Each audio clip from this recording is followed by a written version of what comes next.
hablando acerca de Jeremías 18 y vemos cómo el Señor le da una instrucción al profeta Jeremías y le dice: ve a la casa del alfarero y fíjate lo que hace el alfarero. Dice que Jeremías fue y entró a la casa del alfarero y le dice el Señor: ves a la casa del alfarero porque allí te daré mi instrucción. Ves al alfarero. Y Jeremías ve al alfarero que estaba trabajando en la rueda. Dice que tenía barro en sus manos, pero en sus propias manos se echó a perder lo que estaba haciendo. Pero él no se puso nervioso. Él no se puso confundido, él no supo, no dijo: ay, no sé qué hacer. No, con tranquilidad. El que sabe trabajar y conoce de su trabajo no tiene problemas. Cuando está Alex reparando un coche y no le funciona, dije: bueno, vamos a probar. Va tranquilo y se pone a hacer, lo hace diferente. Y así mismo, cada uno en su área. El alfarero se le deshizo en sus manos la obra que estaba haciendo y él volvió y la deshizo e hizo una nueva vasija. Porque su trabajo es hacer vasijas. ¿Acaso, le dice Dios a Jeremías, no crees tú, Jeremías, que yo puedo hacer como con ustedes, casa de Israel, como hizo el alfarero? Deshacerlos y volverlos a hacer. Pero mire, el alfarero no solo hace la vasija, no solo hace el plato, es dependiendo el diseño que él quiera fabricar o construir, así va a ser la forma. Pero no se queda allí el proceso, no se queda allí.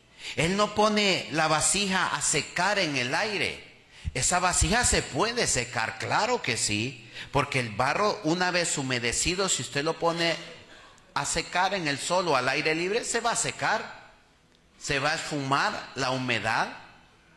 Pero ¿sabe qué va a quedar? Una forma o una vasija débil, con un pequeño roce, una pequeña patadita, esa vasija se romperá. ¿Sabe qué hace el alfarero? Coge la vasija y la mete ¿dónde? En el horno. ¿Para qué? Para pulir, para solidificar, para hacer resistente lo que ha hecho con sus manos. Estuvo buscando información acerca de los hornos. Dice que los hornos de los alfareros pueden oscilar de temperaturas entre 900 a 1300 grados para hacer el proceso de secado. Hoy existen hornos a gas, a resistencia. Yo mismo hice una instalación de un horno gigante de una pizzería muy gigante en Playa de Aro, una playa de por aquí. Era un horno gigante, esa iba a gas, porque utilizaban gas, pero en los tiempos que el profeta está, o el Señor le está dando la revelación al profeta Isaías, utilizaban hornos a leña. Y estos hornos tenían que, mire, ahí está el proceso, estos hornos tenían que alcanzar temperatura de quemado de 900 a 1300, y si alcanzaba más, mejor, dependiendo del tamaño de la vasija. Así era el tiempo de secado en el horno. Eso no es así por así. Si era pequeño, menos tiempo. Entre más grande, más tiempo. ¿Y por qué le estoy dando esta explicación? Porque el domingo pasado estuvimos hablando, y para los que no vinieron el domingo pasado, le aconsejo que se meta a la página nuestra de internet y vea la prédica del domingo pasado, para que hoy pueda empalmar usted con lo que predicamos el domingo pasado. El domingo pasado estábamos hablando del proceso que necesita el alfarero para llegar a hacer el barro. Un proceso de purificación, un proceso de filtrar, tiene otro nombre, de purificar la tierra, quitarle los estorbos. ¿Cómo se llama? Colar, sí. Cuando pasas por una malla. ¿Cómo se llama ese proceso? Se me ha ido. Ya se lo voy a decir. Serrir, ¿no? Bueno, vamos a irnos a México, pa. Desde México así se dice. Pero él necesita colar. Colar me has dicho. Vale. Colar la arena, colar la tierra, para quitarle todas las impurezas, para que la tierra esté pura. Entonces, él hace la vasija, la mete al horno, y dependiendo del tamaño, así es el tiempo que la vasija está en el horno. ¿Qué tiene que ver eso con nosotros? Cuando venimos a la iglesia llenos de pecados, llenos de problemas, llenos de dificultades, llenos de angustias, llenos de temores, llenos de ansiedades, el Señor nos pasa por el filtro, nos pasa por la malla, por el colador, y nos quita todas las impurezas, y después nos forma. Pero el proceso del cristiano no solo queda en la forma, sino que debemos de ser pasados por el fuego. Pero el fuego del Señor no quema.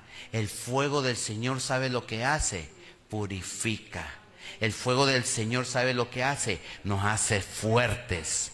El fuego del Señor nos hace sólidos, resistentes. Y dependiendo del proceso, estás más tiempo en el horno. Si no necesitas tanto proceso, el Señor te saca antes. Pero hay gente que necesita más tiempo en el horno. Por eso es que usted ve que algunos hermanos están pasando más proceso, porque necesitan estar más tiempo en el horno. ¿Acaso no puedo hacer yo con vosotros, oh casa de Israel? Le dijo a Jeremías, como está haciendo este alfarero. Entre más estemos en el horno, ¿sabe cómo nos convertimos? En personas más agradecidas. Porque al que más se le perdona, más agradece. Mire este pasaje del capítulo de Lucas. Usted supongo que decía, ¿cuándo va a sacar la Biblia el pastor? Lucas 7:36.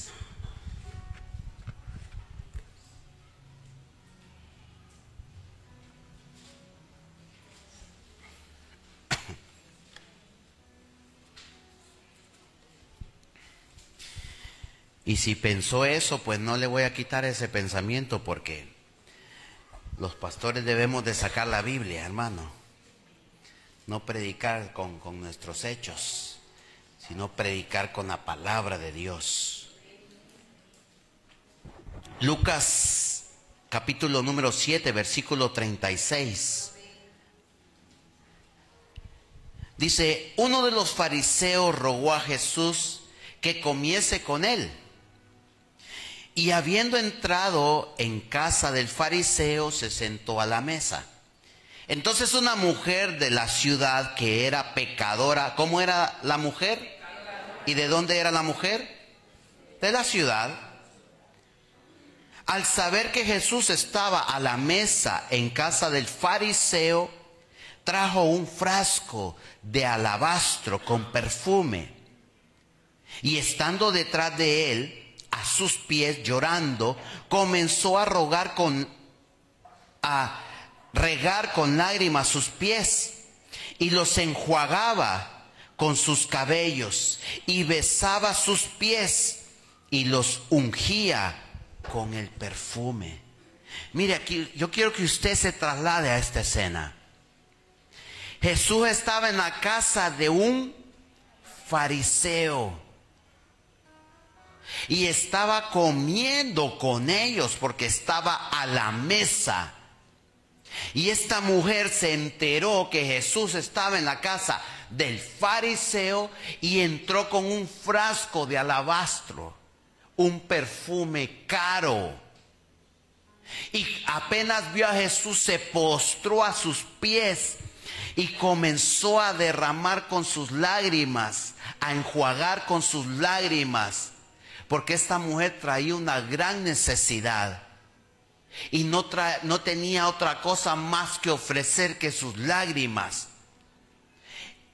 Dice que las lágrimas enjuagaban, les caía agua a los pies de Jesús y con los cabellos los secaba. Mire, Jesús entraba con los fariseos, comía con los fariseos. Hoy la iglesia no quiere comer con los pecadores. Hoy la iglesia solo quiere estar con los santos. Pero le voy a dar un detalle que me encantó, que se nos dijo ayer en el Congreso de Niños. Jesús estaba con los pecadores, pero no era pecador. Jesús comía con los fariseos y publicanos, pero no era uno de ellos. Jesús comía con los ladrones, con las prostitutas, pero no era del bando de ellos. ¿Eso qué nos da o qué nos indica hoy? Para nosotros poder conquistar a los perdidos, debemos en ciertas ocasiones de estar con ellos. Porque si no, ¿a quién vamos a evangelizar? Si solo con los cristianos nos llevamos, nos evangelizamos entre nosotros mismos, entonces nunca la iglesia se va a llenar de personas.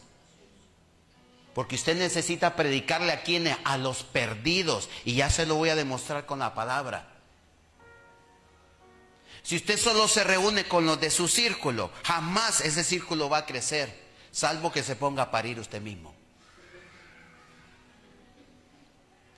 Pero el discípulo hace discípulos.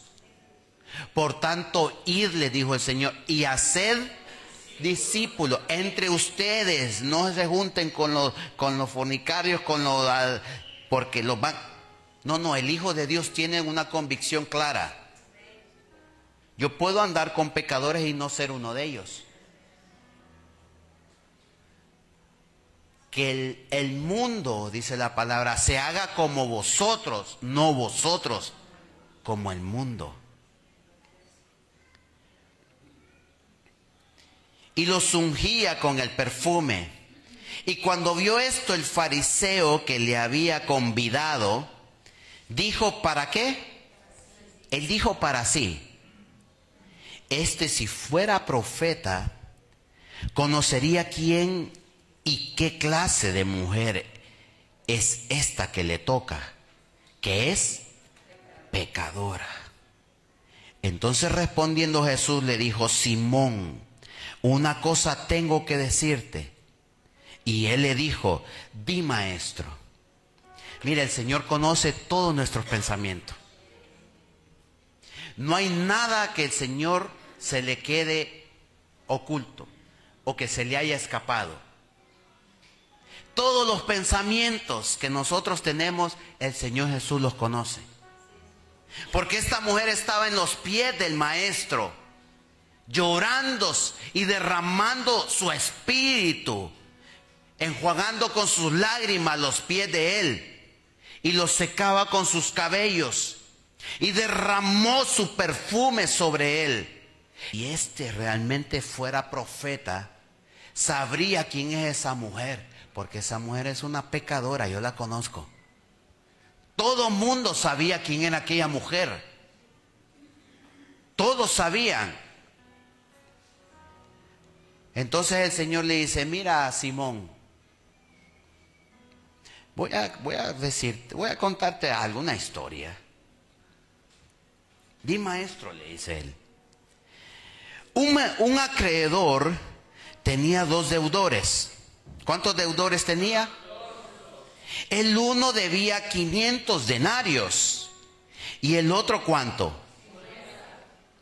Y no teniendo ellos con qué pagar, perdonó a ambos. Di pues, ¿cuál de ellos le amará más? Respondiendo Simón dijo: pienso que aquel a quien perdonó más. Y él le dijo, rectamente ha juzgado. Recordemos que Simón era un publicano. Él era encargado por Roma de cobrar los impuestos. Él tenía su dinero. Y le pone un ejemplo basado en lo que él entendía. Porque así era nuestro Señor. A uno les hablaba de ovejitas, a otro les hablaba del vino, a otro les hablaba del aceite, a otro les hablaba en parábola. Mi hermana Alicia habló de la bienaventuranza. Así hablaba el Señor. A este le habló de lo que conocía. Entonces le dice, un acreedor tenía 2 deudores. Uno le debía 50 y el otro 500. Pero como ninguno de los dos tenía cómo pagarle, les perdonó la deuda. Dime pues, ¿quién de los dos crees tú que está más agradecido con el acreedor? Y le dice él, es una pregunta que se puede responder en la lógica. Y le dice, al que le perdonó más. Bien has respondido y rectamente has juzgado, Simón. Y vuelto a la mujer, dijo a Simón, ¿ves esta mujer? Entré a tu casa y no me diste agua para mis pies, mas ésta ha regado mis pies con sus lágrimas y los ha enjuagado con sus cabellos. No me diste beso, mas esta, desde que entré, no ha cesado de besar mis pies. No ungiste mi cabeza con aceite, mas esta ha ungido con perfume mis pies. ¿Ves esta mujer? Le dice. Ella ha hecho todo lo que tú no has hecho. Era una cortesía de tradición hebrea, que cuando un forastero entrara a una casa, tenían unos servidores con unas tinajas con agua y lavaban sus pies, porque allí no iban con zapatos, no iban con bambas, iban con sandalias. Y las sandalias, las calles no estaban pavimentadas como están nuestras calles ahora. Usted puede hacer largos recorridos y sus pies están limpios. Usted puede entrar a la casa de su hermano o su hermana o de su vecino y usted no le va a ensuciar el suelo porque ha caminado sobre suelo limpio. Ellos no. Ellos caminaban sobre el polvo, sobre tierra. El polvo se les subía por sus piernas. Y cuando entraban a los lugares, los anfitriones le decían a los sirvientes, lavadle los pies a los invitados. Y lavaban sus pies. Mas tú, Simón, le dice, yo entré a tu casa y no me lavaste los pies. Esta mujer apenas entró, enjuagó con sus lágrimas mis pies. Tú no me diste beso. Aquí el beso era de saludo cordial en la mejilla. Mas esta, dice, no ha parado de besar mis pies. Tú no has ungido, dice, con aceite mi cabeza. ¿Usted sabe por qué los líderes y los pastores ungimos a las personas con aceite en la cabeza? ¿Este aceite para qué estará aquí? Para freír un huevo. Este no es un aceite cualquiera. Hemos creído y orado, ayunado, para que el Señor depositara en él una unción sobre el aceite. No es que uno coge un aceite, eso no funciona así, hermanos. Venga, tráigame un aceite ahí de la cocina, vamos a ungir toda esta gente. Cuando usted lo hace así, ese aceite sí que no sirve ni para freír un huevo. Cuando el Señor derramaba en los profetas, o los profetas derramaban el aceite sobre una persona que iban a ungir. Eso tenía un acto simbólico, pero de poder, porque a los reyes, a los profetas, los ungían dándole la autoridad sobre la asignación que Dios quería. Dios le dice a Samuel: ves a la casa de Isaí y ahí te diré lo que tienes que hacer. Lleva aceite, porque ahí vas a ungir el nuevo rey de Israel.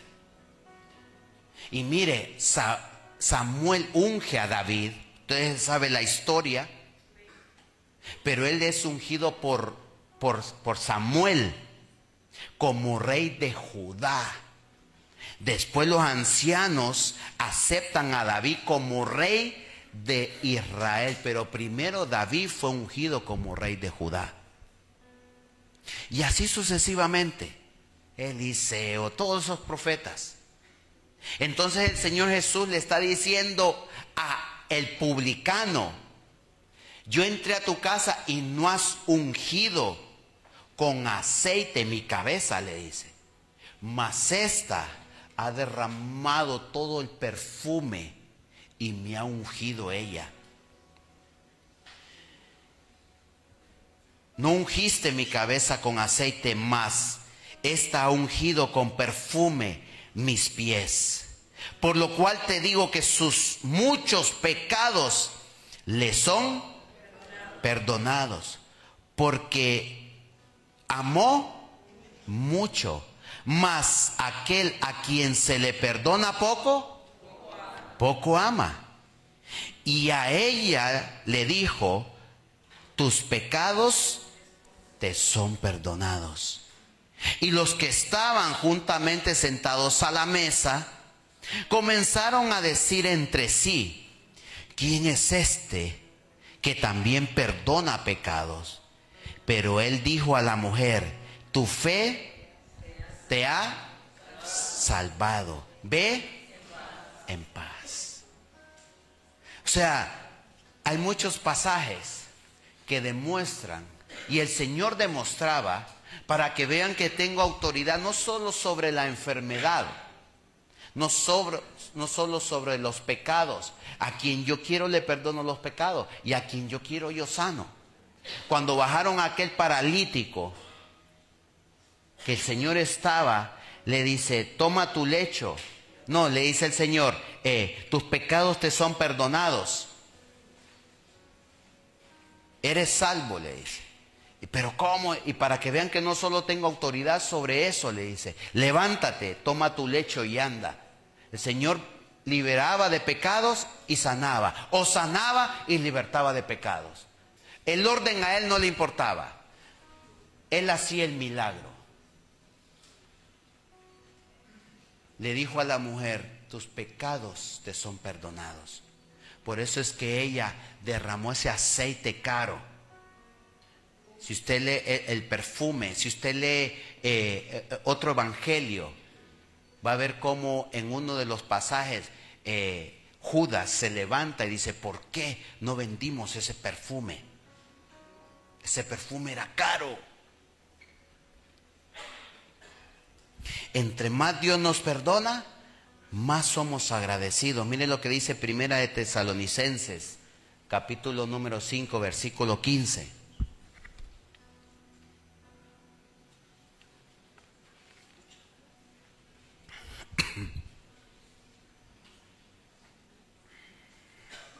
Primera de Tesalonicenses, capítulo 5, versículo 15.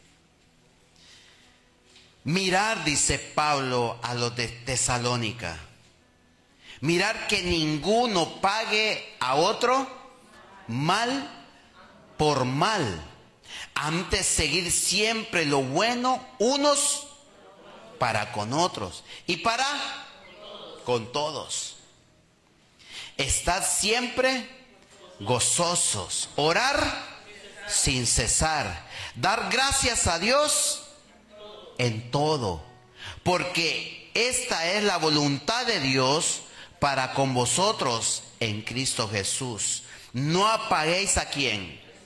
Al Espíritu. No menospreciéis las profecías. Examinadlo, retener lo bueno. Absteneos de toda especie. Y el mismo Dios de paz os santifique por completo, y todo vuestro ser, espíritu, alma y cuerpo sea guardado irreprensible para la venida de nuestro. Dad gracias, dice el Señor, por todo. Haced lo bueno y no lo malo. Estad siempre gozosos. Orad sin cesar. Dad gracias en todo, porque esta es la voluntad de Dios para con vosotros en Cristo Jesús. No apaguéis, ¿es qué? Mire, esto me da un gran temor a mí. Esto me da un gran temor. No apaguéis al Espíritu. A lo largo de mi vida he visto muchos líderes, muchos servidores llenos del Espíritu Santo, llenos de la presencia del Señor, pero se han descuidado en sus oraciones, se han descuidado en su comunión, se han descuidado en su carácter y se habían vuelto personas insensibles al Espíritu de Dios y dejaron apagar el Espíritu que Dios había depositado en ellos. ¿Y sabe dónde están la gran mayoría de hoy? Están en el mundo. No quieren saber nada de Dios, no quieren saber nada de Cristo, porque el Espíritu que Dios había depositado en ellos mismos había salido. Esto a mí me da un gran temor. Orad sin cesar. ¿Sabe qué quiere decir orar sin cesar? Todo el tiempo. No hay momento en el que el cristiano deje de orar. Hoy hay culto de oración. Aquí oro yo en la casa. Yo oro en el coche. No, yo oro en el trabajo. Cuando se hace convocatoria de oración, es para que todos vengamos a orar a la casa de Dios. Si el Señor no necesitara que nosotros viniéramos a orar, no necesitara que nos congregásemos. La Biblia dice, no dejaros de congregar como muchos tienen por costumbre. ¿Sabe lo que hace el dejar de congregar? Estamos más propensos a los ataques. Si mire, ya orando somos atacados, no digamos cuando dejamos de orar. Pablo le dice a los tesalonicenses, no dejen de orar, orar sin cesar. Y den gracias a Dios, porque esa es la voluntad de Dios para con vosotros en Cristo Jesús. Mi hermana, la pastora, predicaba el jueves. La pastora Ada predicaba el jueves de la buena voluntad de Dios en Romanos 12.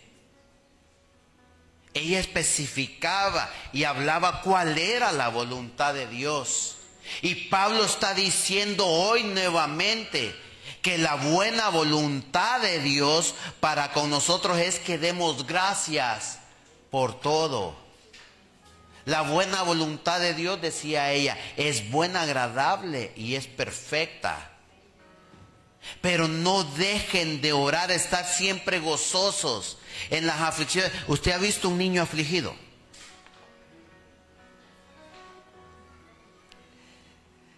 ¿Usted ha visto un niño que no sabe cómo va a pagar el recibo de la luz? ¿Usted ha visto un niño de 4 o 5 años preocupado porque no va a pagar la hipoteca? El niño se sienta a la mesa y le dice, ¿hoy qué hay de comer? Le da igual si usted se mató trabajando así un montón de horas y usted... A él le da igual. Yo quiero aquí la comida.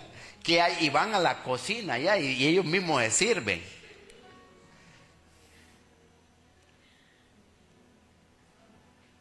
No os preocupéis, dice el Señor. Yo tengo sustento de cada uno. Ahora bien, hay muchos que abusan de este versículo. Ya el Señor proveerá y está allá en el sofá, mire así. ¿Ve? Quiere un trabajo, pero que lo vengan a buscar a la casa.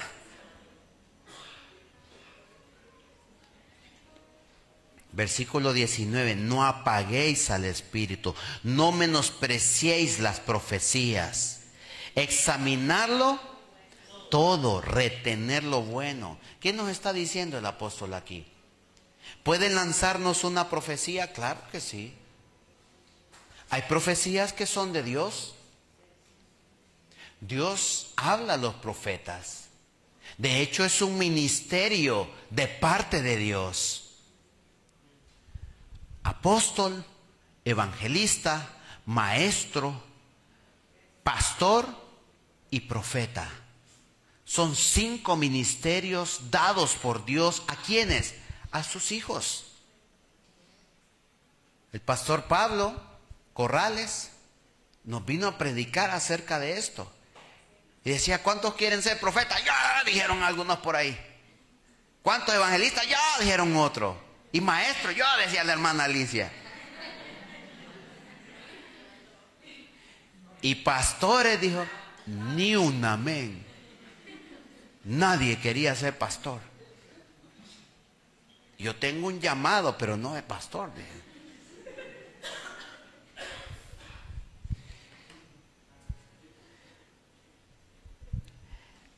Solo los pastores saben y conocen los problemas de otro pastor. Si no tienes el llamado, evidentemente eres como un niño.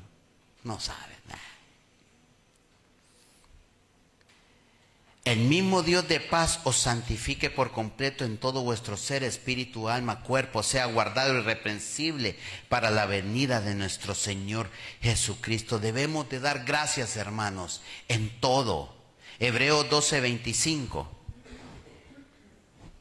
Hebreos 12:25. Mirad que no desechéis al que habla. Miren lo que está diciendo el escritor de Hebreos. Hebreos es un libro que no se sabe exactamente quién lo escribió. Algunos se lo atribuyen a Pablo, otros dicen que fue Lucas, pero sabemos que es palabra de Dios y es lo que nos importa a nosotros. El escritor de Hebreos dijo, mirad que no desechéis al que habla, porque si no escaparon aquellos que desecharon al que los amonesta en la tierra, mucho menos nosotros si desechamos al que amonesta desde los cielos. Esta palabra, hermanos, mucho menos nosotros, dice el escritor. Si no desechan la corrección de vuestros jefes. Miren, hay personas que desobedecen a todos, pero al jefe no le desobedece. El jefe le dice a las 5, a las 4:45 está ahí. ¿Sí o no? El pastor le dice, vamos a tener reunión a las 8 y aparecen a las 9.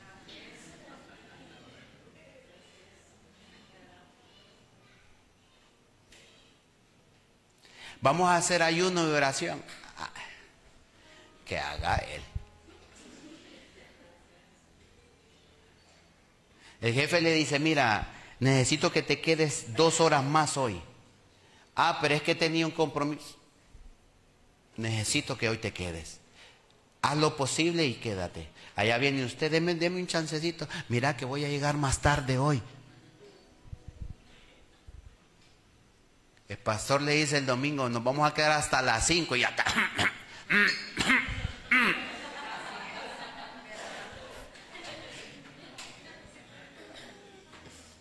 Estoy hablando de otras iglesias, no de esta.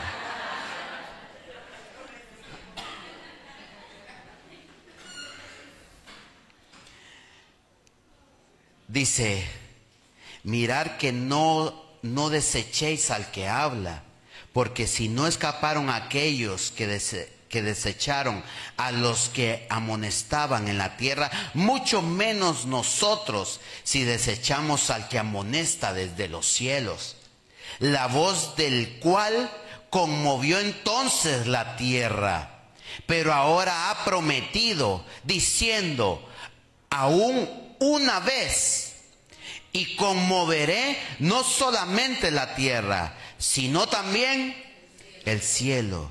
Y esa frase, aún una vez, indica la remoción de las cosas movibles como las hechas, para que queden las inconmovibles.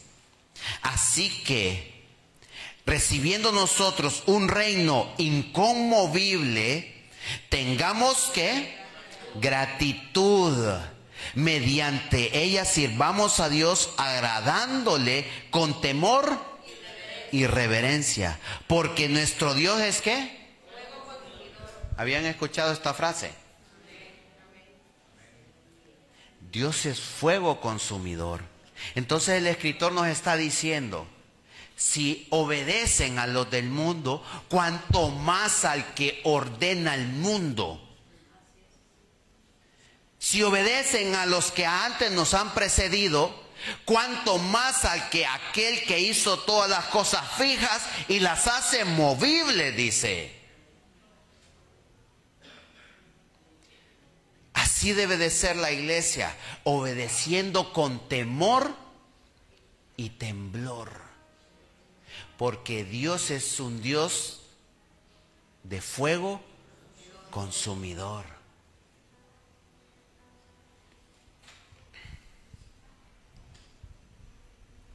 Pero miren, hay el típico que también rechaza el mandato. ¿Conoce a alguno? No me levante la mano. Siempre hay alguna persona que dice, el líder, el pastor. Siempre hay alguien, ¿o no? Miren lo que les pasa. Hebreos 12, ahí mismo, 12:12.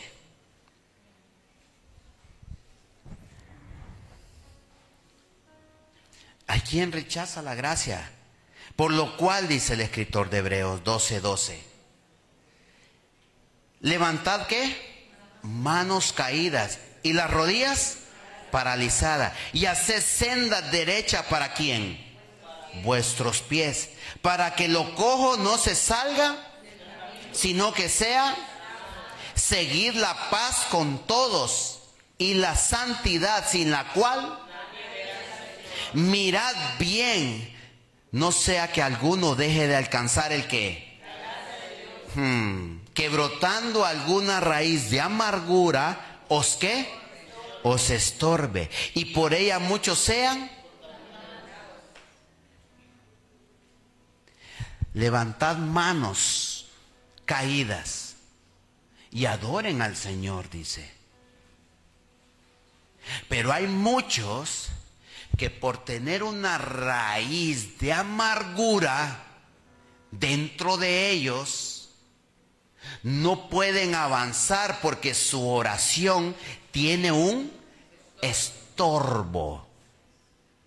Porque esta persona está dañada o ha dañado y no es capaz de ir a pedir perdón, no es capaz de perdonar. Y tiene cosas en su mente contra los propios hermanos de la iglesia. Si tiene contra los hermanos, ¿cuánto más contra los del mundo?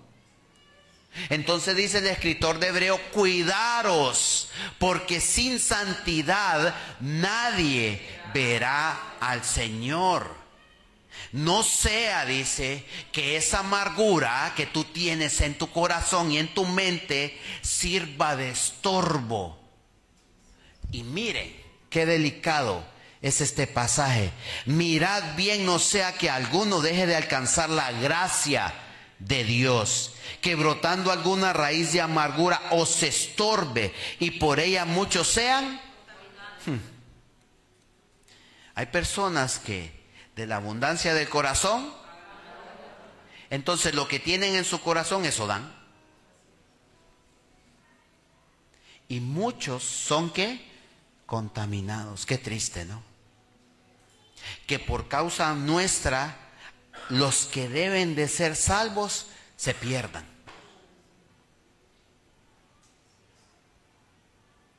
Vosotros, le dijo el Señor Jesucristo a los fariseos, hacéis prosélitos, pero no dejáis que entren al reino ni que se salven, porque vuestras tradiciones están impidiendo eso. Pero sois buenos, les dijo el Señor Jesucristo, para ser prosélitos. Ni se van a salvar ellos, ni vosotros, les dijo. ¿Por qué? Porque esas raíces de amargura no nos permiten avanzar. Y hay un estorbo, miren. Que brotando alguna raíz de amargura os estorbe y por ella muchos sean contaminados. Fíjese que a mí me da mucha tristeza lo que voy a decir. Pero hay gente que se regresa de esas puertas. Hablo en general, de las puertas de las iglesias, porque adentro no encontró amor, porque adentro no encontró sensibilidad, porque adentro no encontró comprensión, porque adentro, ¿sabe lo que encontró? Señalización. Lo juzgaron, los tildaron. Entonces esa persona no quiere la iglesia, porque se les dañó, porque todos los de adentro son santos. Mas el Señor dice que aún dentro pueden haber personas con raíces de amargura. ¿Estará hablando el Señor? ¿Tenemos que despojarnos de todo eso? ¿Por qué cree que son las convocatorias de oración? ¿Por qué cree que son las convocatorias de ministración? ¿Para juzgarlos? No, en ninguna manera. Dios me libre a mí y a los pastores en general. Abogado tenemos para con Dios en los cielos. A Jesucristo, dice la palabra. Él está intercediendo por nosotros. Pero debemos de hablarle a la iglesia. Dios quiere limpiar su iglesia. Y no solo limpiarla, purificarla. Pero para hacer todo eso también tiene que venir la disciplina. Hebreos 12, ahí mismo, versículo 1. Hebreos 12:1.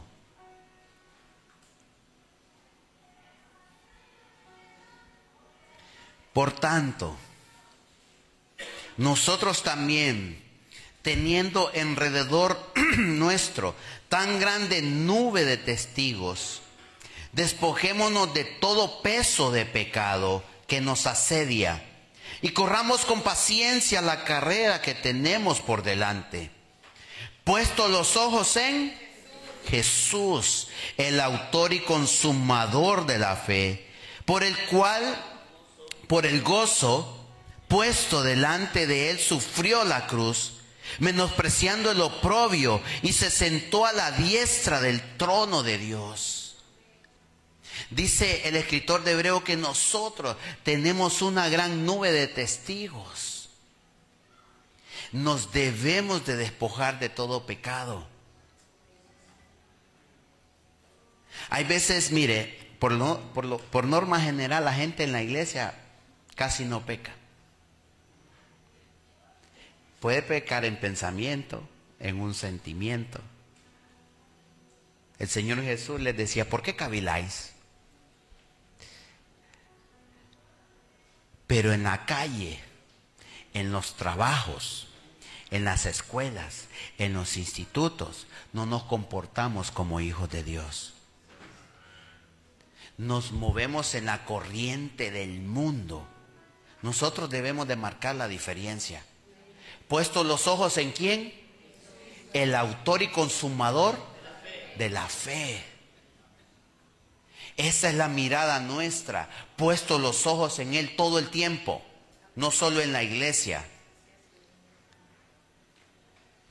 Porque Él está, dice, sentado a la diestra del trono. Puestos los ojos en Jesús, el autor y consumador de la fe, el cual por el gozo puesto delante de Él sufrió la cruz, menospreciando el oprobio. Versículo 3. Considera aquel que sufrió tal contradicción de pecados contra sí mismo, para que vuestro ánimo no cese hasta desmayar. Porque aún no habéis resistido hasta la sangre combatiendo contra el pecado. Y habéis ya olvidado la exhortación que como a hijos se nos dirige diciendo: Hijo mío, no menospreciéis la disciplina del Señor, ni desmayéis cuando eres reprendido por Él.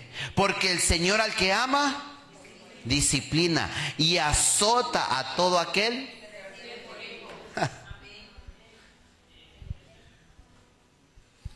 No menospreciéis, dice el escritor, la disciplina. Porque, ¿cuántos son hijos de Dios aquí? El que es hijo tiene que recibir disciplina.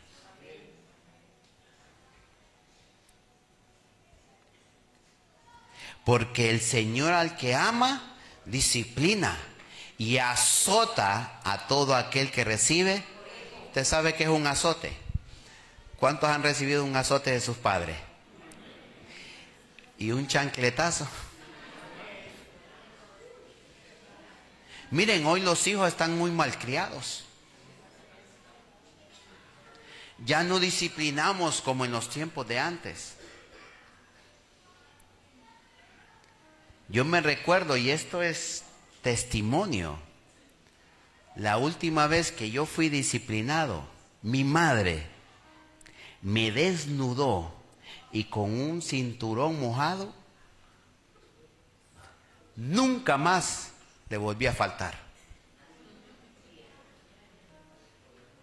Mire, yo nunca necesité de un psicólogo. Nunca tuve depresión. Nunca tuve ansiedad. Antes no existían esos términos.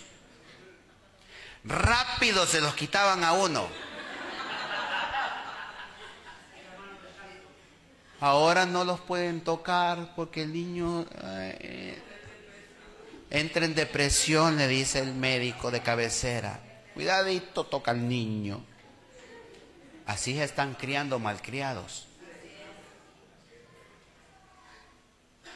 Mire, el Señor dice que a todo aquel que recibe como hijo le tiene que dar su azote para recibir la disciplina. Con esto no le estoy mandando a que vaya a castigar a sus hijos, no vaya después aquí y que quede, grabe bien esto, que yo no los he mandado a que después no diga usted al médico de casa, es que el pastor me dijo que, vamos a llamar a aquel pastor a ver quién es. No, pero hay que disciplinarlos cuando toca. Cuando toca. Así a mí lo tienen claro. Y azota a todo al que recibe por hijo. Mire, si soportáis la disciplina, Dios os trata como a qué. Porque ¿qué hijo es aquel a quien el Padre no disciplina? Pero si se os deja sin disciplina, de la cual todos han sido participantes, entonces ¿sois qué? Esta palabra es bien fuerte, hermano. ¿Sabe qué quiere decir esto? ¿Sabe qué quiere decir lo que está intentando expresar el escritor de Hebreos? Que si los padres no disciplinan a sus hijos y los hijos se quedan sin disciplina, es como si fuesen, ¿sabes lo que es un bastardo? ¿Ah? Un hijo que no tiene padre. El mundo ofende con esta palabra, vos bastardo, le dice. Pero esta palabra es bíblica. Son los hijos que no tienen padres. Porque el hijo que no tiene padre entonces no ha recibido disciplina del padre. Porque todo el que es padre disciplina a sus hijos. Hay padres que hoy no pueden ni regañar al niño, a la niña. Y menos darle una nalgada. A su tiempo, dice Proverbios, si no me equivoco, que una bofetada a tiempo corrige al hijo para que más tarde no te deje avergonzado.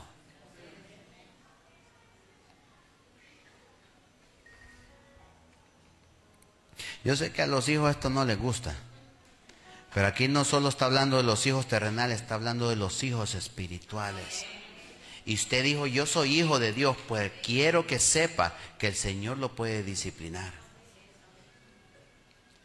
Pero si os deja sin disciplina de la cual todos han sido participantes, entonces sois bastardos y no hijos. Por otra parte, tuvimos a nuestros padres terrenales que nos disciplinaban y los venerábamos, porque no obedeceremos mucho mejor al Padre de los Espíritus y viviremos.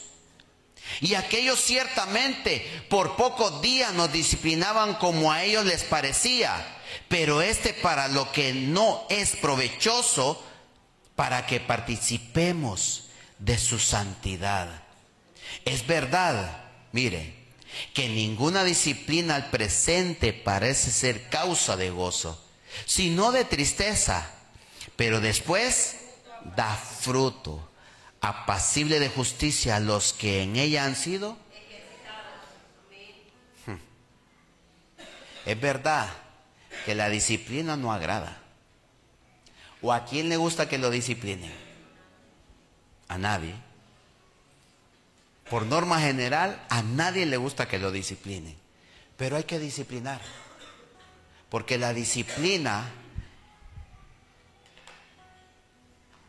guiada por esto, evidentemente, traerá corrección, traerá santidad. Y no solo eso, sino que va a dar fruto. Porque cuando un padre es bueno, ve los errores que está cometiendo el hijo y tiene que actuar de inmediato. Porque si no, ese árbol se le va a crecer torcido. Mi madre actuó de inmediato ahí. Si no, a saber qué delincuente fuera yo. A saber que, claro, eran otros tiempos. Yo imagino a la pastora Ada, que mire las canitas que tiene. Ella sabe exactamente de lo que estoy hablando. Y algunos que superan los 40 aquí también. A los de 20 para abajo, estos no han recibido disciplina.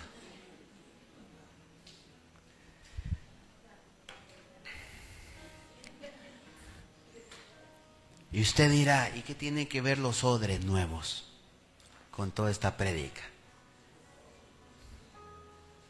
Porque primero el Señor debe corregir. ¿Para qué? Para derramar. Si el Señor no disciplina, no puede derramar. ¿Cuántos quieren ese vino nuevo de Dios? Voy a volver a repetir, ¿cuántos quieren ese vino nuevo de Dios? Pues sabes, te debes de dejar disciplinar. Para que el Señor pueda derramar un vino nuevo en odres nuevos, tienes que aceptar la disciplina de parte de Dios. Mire este pasaje, con esto ya acabamos. Lucas 5:27.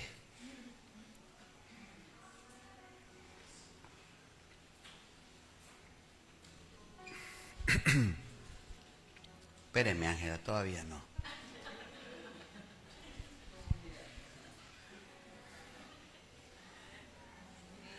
¿Ves cómo cada uno vela por su ministerio?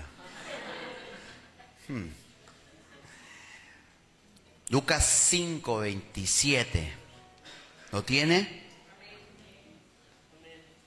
Después de estas cosas salió y vino a un publicano llamado Leví, sentado en el banco de los tributos públicos, y le dijo: sígueme. Y dejándolo todo se levantó y le siguió. Y Leví le hizo un gran banquete en su casa, y había mucha compañía de publicanos y de otros que estaban a la mesa con ellos. Y los escribas y fariseos murmuraban contra los discípulos diciendo: ¿por qué coméis y bebéis con los publicanos y pecadores? Respondiendo Jesús les dijo: los que estaban sanos no tienen necesidad de médicos, sino los enfermos. Y no he venido a llamar a justos, sino al arrepentimiento. Le he dado estos versículos para que pueda entender el siguiente contexto. El Señor estaba comiendo nuevamente con publicanos, y unos se levantaron a murmurar. Siempre en los lugares hay gente que murmura. Ay, ¿por qué tanta oración? Tanto ayuno. Ay, y solo saben mandar y siempre hay gente que murmura. Aquí se levantaron unos a murmurar en contra de los discípulos, porque ellos dijeron: los apóstoles o los discípulos de Juan ayunaban. ¿Y por qué tus discípulos no ayunan?, le dijeron a Jesús. Los escribas y fariseos murmuraban contra los discípulos diciendo: ¿por qué coméis y bebéis con publicanos y pecadores? Respondiendo Jesús les dijo: los que están sanos no tienen necesidad de médico, sino los enfermos. Aquí hay una lógica de sentido común. Una lógica de sentido común. Los que están enfermos, dice el Señor, no necesitan. Los sanos no necesitan de médico. ¿O cuántos de ustedes piden una cita al CAP, al médico, a su médico de cabecera, y llega el médico y le dice el médico: ¿qué tienes? No, nada. No, pero ¿por qué has pedido la cita? No, es que no tengo nada. Es hasta de sentido común, ¿verdad? Cuando usted pide una cita al médico es porque tiene una dolencia o está padeciendo de algo. Entonces, cuando el médico le pregunta qué tiene, yo iría y le diría: mira, que tengo una angina de ya no sé cuántos días, porque las tengo y me hacen daño. Pero si no tengo nada, no necesito yo al médico. Entonces aquí Jesús está haciendo un razonamiento. Los que están sanos no necesitan de médicos, sino los enfermos. No he venido a llamar a justos, sino ¿a qué? Al arrepentimiento. Entonces, versículo 33, aquí es que es donde quiero que entrar. Entonces ellos dijeron: ¿por qué los discípulos de Juan ayunaban muchas veces y hacían oraciones? Asimismo los de los fariseos, pero los tuyos comen y beben. Ellos, recuerden que murmuraban en contra de los discípulos de Jesús porque le decían: ¿por qué coméis y bebéis? Cuando los discípulos de Juan están haciendo ayuno y oración y vosotros no lo estáis haciendo así. Él les dijo en el 34: ¿podéis acaso hacer los que están de bodas que ayunen, entre tanto el esposo está con ellos? ¿Cuántos han ido a alguna boda aquí? Levanten su mano. Cuando has entrado a la boda, le has dicho al novio: No, no me pongan de comer porque estoy en ayuno. No, no tiene... Hay cosas que son de razonamiento. Hay cosas que son de sentido común. Nadie, dice el Señor, que está de boda, está en ayuno. Entre tanto, el esposo está con ellos. Ya voy terminando. Mas vendrán días cuando el esposo, ¿qué? Les será quitado. Entonces, dice el Señor, en aquellos días ayunarán. Y les dijo también una parábola. Nadie corta un pedazo de vestido nuevo y lo pone en un vestido viejo. Pues si lo hace, no solamente rompe el nuevo, sino que el remiendo sacado de él no armoniza con el viejo. Y nadie echa vino nuevo en odres viejos. De otra manera, el vino nuevo romperá los odres y se derramará y los odres se romperán. ¿A cuántos les pusieron en sus pantalones alguna vez algún parche? Estoy hablando a los demás de 30 y de 40. A los jóvenes de ahora no, ahora más bien van todos rotos. Pero yo me recuerdo que cuando yo era niño, como jugaba fútbol, venía con las rodillas todas peladas los pantalones. Entonces venía mi mamá y cogía de telas viejas, cortaba una redonda y se la ponía aquí a los pantalones. ¿O no, hermana Ada? Ah, amén, dice. A ver cuántas puso usted. ¿Ah, que sí? ¿Y en los codos? Sí, dice Jacqueline. Era tremenda Fernanda, ¿verdad? Ah. Hoy es moda. Usted ve las camisas. Yo tengo camisas con un parche aquí, pero ya me las he comprado así. Algunas chaquetas llevan un parche aquí. Eso es moda. Así como es moda ir todo roto. Eso ya es moda. Y se compran los pantalones rotos. Tendrían que rebajarle el precio de la tela que hace falta. Pero no, eso es moda. Los jóvenes son guays. Y algunos viejos también son guays. O se las tiran de guays.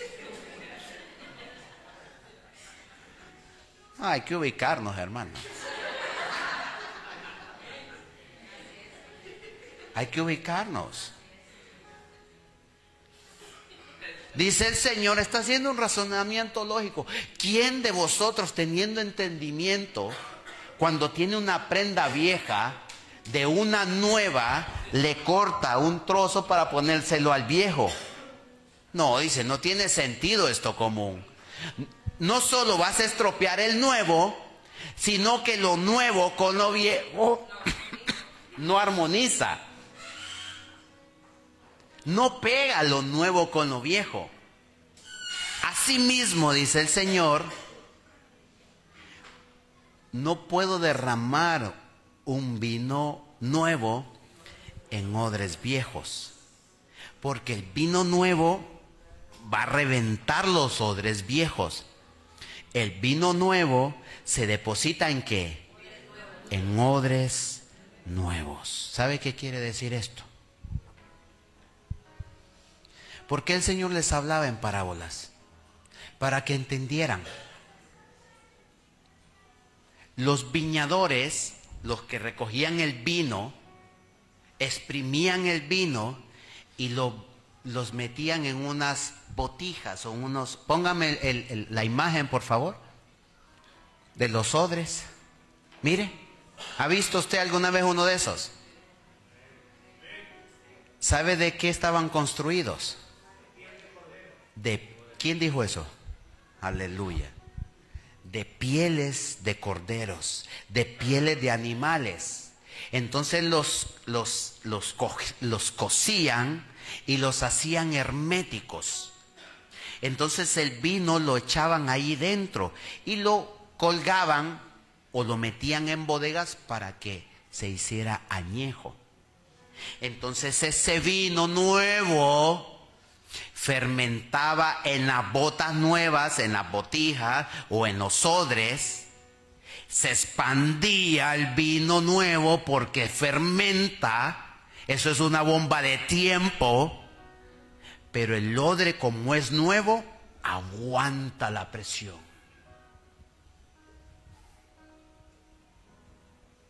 Dice el Señor, yo no puedo depositar el vino nuevo en odres viejos. ¿Sabe qué pasaba si depositaban el vino nuevo en odres viejos? Como ya está anchado, ya ha cedido lo que debe de ceder. Si usted echa un vino nuevo, el vino nuevo se llena toda la bota, todo el odre. Entonces ese vino va a expander, va a hinchar y el odre viejo no aguanta el vino nuevo. Entonces se rompe y no solo se echa a perder el vino, sino también el odre. Por lo tanto, dice el Señor, el vino nuevo se echa en odre nuevo. Ya concluyo, déjenme un versículo más. El 38. Mas el vino nuevo en odres nuevos se ha de echar, y lo uno y lo otro se conservan. Y ninguno que beba del añejo quiere luego el nuevo, porque dice, el añejo no los estoy mandando a beber, ¿vale? Que quede claro. Absténgase de pecar. Pero si alguna vez usted bebió, por ejemplo, vino, hay gente que es educada, hay gente que sabe comportarse, hay gente que utiliza el vino en las comidas. Entonces, hay diferentes tipos de vinos. Vinos de más años y unos de menos años. El de más años siempre es mejor que el nuevo. Por eso es que en la boda de Canaán, cuando el Señor convierte el agua en vino, dice el maestresala, ¿por qué sirvieron el mejor vino de último y no lo hicieron como la costumbre nuestra? ¿Qué hacían ellos en la boda? Servían el mejor vino, y cuando ya estaban todos así, le servían el otro, porque ya no había diferencia. Porque el vino del Señor es el bueno. Y ellas cantaban, o ellos, hay vino celestial.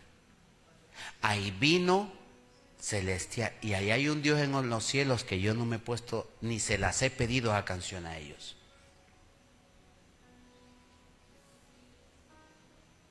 Y el que beba del añejo dirá, yo no cambio el añejo por el nuevo. ¿Qué nos quiere dar a entender hoy el Señor con esta parábola? Hoy el Señor va a cambiar toda estructura de aquí, mire. Así como el alfarero moldea el barro, así el Señor toda religiosidad de nuestras mentes y corazones lo tiene que cambiar, porque eso es lo que les estaba diciendo Él a estos fariseos. Estos discípulos míos no ayunan porque el esposo está con ellos. Pero vendrán días cuando el esposo les será quitado. Entonces van a ayunar ellos. Pero mientras el esposo esté con ellos, nadie va a ayunar. Porque el vino nuevo, ¿qué le pasaba a los fariseos? La religiosidad no aceptaba la gracia. Ellos seguían las tradiciones y el Señor se las rompía. El Señor no rompía la palabra, sino que rompía las tradiciones. Porque en el día de reposo, ellos a la sinagoga, pero él sanaba. Cuando comían, ellos hacían rituales de limpieza de las manos y los discípulos comían. ¿Por qué tus discípulos, le dijeron, no se lavan las manos? ¿Acaso no os acordáis, le dijo, cuando David interrumpió en el templo con todos los que estaban y comió de los panes del propiciatorio? Hoy el lavarse las manos es un símbolo de higiene. Porque si usted no se lava las manos cuando come y más si después de ir al lavabo, probablemente se contamine. Pero el Señor no está hablando de contaminarse con las manos, con lo sucio. Dice, lo que entra no es lo que contamina al hombre, sino lo que sale. Entonces, para que este vino nuevo que el Señor está trayendo a la casa, aquí a la Bisbal, sea depositado, necesita ¿qué? Odres nuevos. Ese vino en estos odres un día se va a convertir en ¿qué? En añejo. Y el que lo pruebe dirá, yo no quiero de ese vino cualquiera.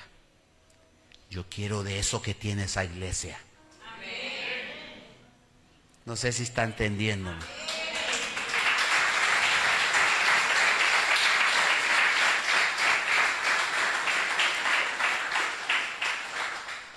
El escritor de Hebreos dijo, prueben las profecías, acéptenlas, pero pruébenlas si son de Dios. Prueben la palabra, aún si se la predica su pastor, y más si solo soy yo el que predico aquí. Vayan a las escrituras. ¿Me han visto ustedes alguna vez predicando sin la Biblia? O predicando mi consejo. Yo lo doy, pero yo me baso en las escrituras. Dice el Señor, estas son las que dan testimonio de mí. Entonces esto nuevo que está trayendo el Señor a esta casa, preciosa se ve la casa. Esos cántaros, esos odres viejos, deséchelos y deje que el Señor haga un odre nuevo, como el alfarero haciendo una botija nueva, un vaso nuevo, vasos de honra en la casa. Yo le voy a pedir que se pongan en pie.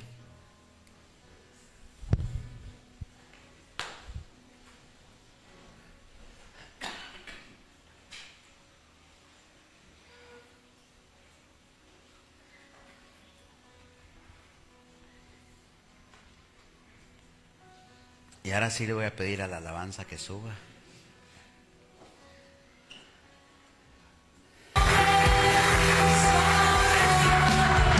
A todas las personas que se conectaron, te damos las gracias una vez más por haberte conectado a través de estos medios que el Señor mismo ha proveído.